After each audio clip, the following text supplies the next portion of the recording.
Today's topic is book trailers. And if you've got 5 minutes, I've got 5 tips to help you make better ones.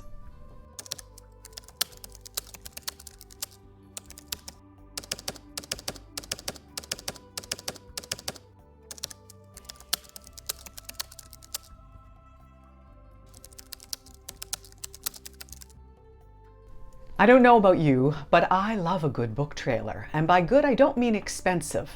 I just mean that there are aspects of that book trailer that make it so good that it makes me want to go and buy the book, or at least explore it a little bit further.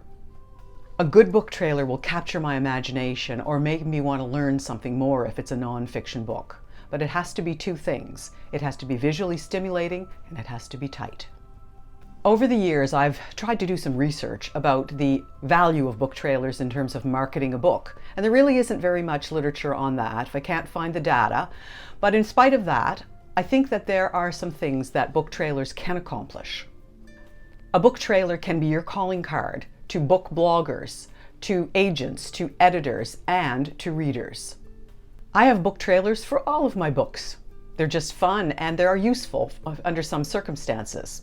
For example, when I published my book, Permission to Write, a tough love writing manual, I figured that a book trailer might be one of the ways that some readers, some wannabe writers who wanted to learn something about the publishing and writing industries, might be able to understand what that book was about. It's just another tool in your toolbox to help people understand what your books are about. Now, before I get to my 5 tips about making better ones, let's make sure we understand exactly what a book trailer is. Here's my definition. A book trailer is a multimedia presentation that uses some combination of images, sounds, music, voiceover, video clips, or animation to persuade readers to take a closer look.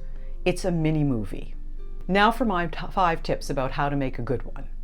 Number 1, begin by setting a specific goal for your book trailer. A book trailer without a purpose or a goal is unfocused. You need to know who this book trailer is for and why you're doing it. And those 2 things need to be incorporated into your goal, where you're figuring out what you really expect to accomplish with this. If your goal is to sell 1 million books with this book trailer, you're being extremely unrealistic. Set your goal up by understanding who it's for and why you're doing it. Tip number 2 is very simple. Write a script. Now, I can't tell you how soul-sucking it is to watch trailers that were clearly not scripted. These pieces of crap are just meandering commercials that look like they were done by a child. Actually, scratch that. A child could probably do a better job with an iPhone and an iMovie app. Write a script. Tip number 3 is plan the visuals. Well, how do you do that?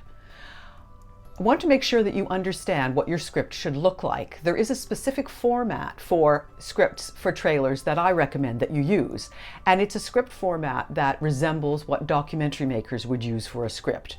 It's a 2-column script. The script on the left-hand side tells you what you're going to say, the voiceover should be, or the actual message in writing should be, or what it's all about if it's not voiced over. The second column, the column on the right, indicates the visuals that will go along with it. The script writer who writes the initial script may or may not be the one who puts together the visuals. If you're doing the whole thing yourself, obviously you're going to do both of those aspects. You're going to think about what you want to say, and you're going to think about what you want on the screen at the same time. This needs to be planned in advance. That doesn't mean that while you're editing, you don't come up with some new ideas as you see things, as you move along, but make sure you have some kind of a plan to start with. Tip number 4, avoid anything sort of campy or kitschy, unless it really represents the style and tone of your book or what your book is about.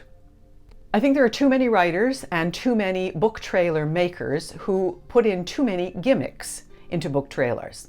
And oftentimes these don't reflect the actual tone of what the book is all about.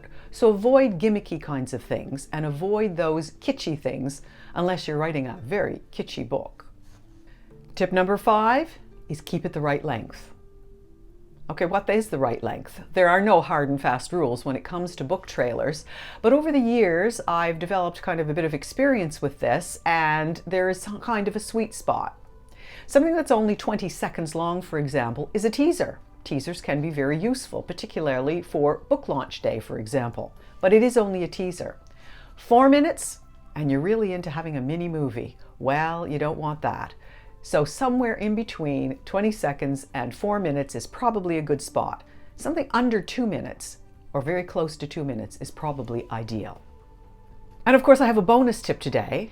If you're not an expert at video production, find somebody who is, please. The final edit is what we're going to see, and it's your opportunity to make a good impression. And it's a first impression, and it's a lasting one. Now, if you want some examples of some book trailers, head on over to Moonlight Press channel on YouTube and have a look at a few. And have fun. Talk to you soon. Subscribe to Write, Fix, Repeat. And maybe I can help you improve your writing knowledge and skills. 5 tips at a time.